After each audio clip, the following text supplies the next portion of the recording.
يا أهلا. اليوم بسوي معكم كيكة الليمون، سهلة والطعم ما أحكي لكم. بكتب لكم المقادير بالوصف عشان تسهل عليكم. مقادير: نص كوب زيت، 3-4 كوب سكر، كوبين دقيق، 3 بيضات، كريم كراميل، نص ملعقة صغيرة فانيلا، بشر ليمون، ربع ملعقة صغيرة خميرة، ملعقة كبيرة بيكنج بودر، رشة ملح، وعصير ليمون، ليمونتين مع كوب موية. بالبداية نحط كوبين دقيق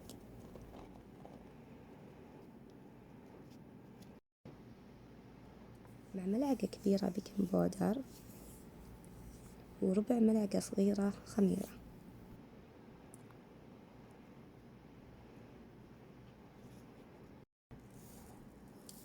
ورشة ملح، وضرب كريم كراميل.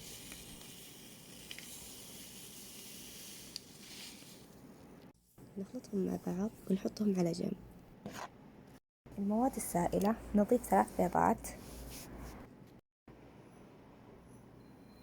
و3-4 كوب سكر، نخلطهم مع بعض ونضيف نص كوب زيت وكوب عصير ليمون وبشر الليمون مع الفانيلا.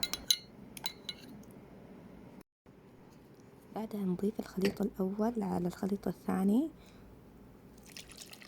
ونخلطهم زين مع بعض، ونجيب صينية نحط فيها زيت ودقيق عشان تطلع الكيكة معنا بسهولة، ونحط الخليط وندخلها الفرن.